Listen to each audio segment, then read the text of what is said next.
সন্তানকে দুর্ঘটনা, বিপদ এবং দুষ্ট জিনের হাত থেকে বাঁচানোর জন্য একটা বাবা মা তিনটা কাজ করবেন অবশ্যই। এই তিনটা কাজ যদি কোনো বাবা মা সন্তানের জন্য করতে পারে, তিনটা আমল যদি করতে পারে, আল্লাহ পাক ওই সন্তানকে আসমানি বালা, জমিনি বালা, রোহানি বালা, হাওয়াই বালা, জিসমানি বালা, সকল প্রকার বালা মুসিবত থেকে সন্তানকে সম্পূর্ণ হেফাজত করবে। নবীজি চমৎকার ভাবে আমাদেরকে শিক্ষা দিয়েছেন। প্রথম নম্বর হলো, সন্তান যখন বাহিরে যাবে তখন আপনি তাকে আয়াতুল কুরসি পাঠ করে তাকে একটা শরীরে দম করবেন, ফুঁক দিবেন। আয়াতুল কুরসি যখন পাঠ করা হয় তখন আল্লাহ পাক তার জন্য একটা ফেরেশতা নিযুক্ত করে দেয়, তাকে পাহারা দেওয়ার জন্য, তাদের প্রোটেক্ট করার জন্য। এই জন্য আয়াতুল কুরসি পাঠ করে তাকে আপনি ফুঁক দিবেন। এই আয়াতুল কুরসির অনেক কাজ, অনেক ফজিলত, শুধু আপনার সন্তানকে হেফাজত করবে তা নয়, এই সন্তানের জন্য আরো অগণিত কল্যাণ এই আয়াতুল কুরসি বয়ে নিয়ে আসবে। এই জন্য আয়াতুল কুরসি পাঠ করবেন, এটা হলো প্রথম নম্বরে। যদি আপনার সন্তান পারে তাহলে তাক দিয়েও বলাবেন। দুই নম্বরে দুই কুল আপনি পাঠ করবেন, অর্থাৎ লাস্টের দুইটা সূরা, সূরা ফালাক এবং সূরা নাস, এই দুইটা সূরা পাঠ করে আপনি তাক দিয়ে ফুঁক দিবেন। রাসূল সাল্লাল্লাহু আলাইহি ওয়াসাল্লামের হাদিস থেকে জানা যায়, নবীজি নিজেই আমলটা করতেন তার নাতিদের জন্য। হাসান এবং হুসাইনকে তিনি এই দুইটা সূরা পাঠ করে তাদের শরীরের উপরে দম করতেন, এবং আল্লাহ পাক এর উসিলা করে, এর বরকতে তাদেরকে বিভিন্ন অনিষ্টতা থেকে আল্লাহ পাক তাদেরকে হেফাজত করেছেন। এজন্য আপনিও এই সূরাটা পাঠ করবেন, তাহলে কি হবে? আল্লাহ রাব্বুল আলামিন আপনাকে বিভিন্ন অনিষ্টতা থেকে আপনাকে হেফাজত করবে।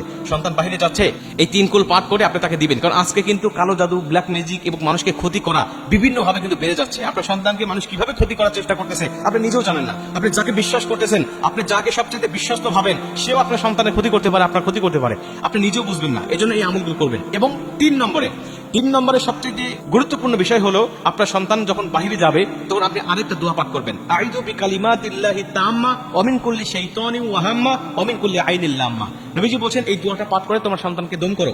বিশেষ করে সন্তান যখন রাত্রিবেলায় বা সন্ধ্যার সময় বের হয়, বা তোমার বাসা থেকে, ঘর থেকে বের হয়, তখন তুমি এই দোয়াটা পাঠ করো। কেন? কারণ সন্ধ্যার সময় এত ক্ষতি মানুষের জন্য রয়েছে যেটা মানুষ দূরচোখে দেখতে পারে না। দুষ্ট জিন বলেন, দুষ্ট শয়তান বলেন, দুষ্ট আত্মা বলেন, এগুলো মানুষের ক্ষতি করার জন্য যে কিভাবে পাগল পারা হয়ে যায়, আপনি নিজের চোখে যদি দেখতে পারতেন তাহলে ঘরের দরজা জানালা বন্ধ করে ঘরের মধ্যে বসে থাকতেন, আপনি আর বের হতেন না। এই জন্য নবীজি বলছেন যে তোমার সন্তানকে তো ঘরের মধ্যে আটকে রাখবে, সন্ধ্যার সময় বের হতে দিবেই না, এবং যদি বের হয় তাহলে এই দোয়াগুলো পাঠ করে দিবে। কেন? তাহলে এর মাধ্যমে আল্লাহ রাব্বুল আলামিন তোমার সন্তানকে হেফাজতের দায়িত্ব নিয়ে নেবেন, তোমার সন্তানকে রক্ষা করবেন, হেফাজত করবেন দুষ্ট শয়তান, দুষ্ট জিন এদের হাত থেকে।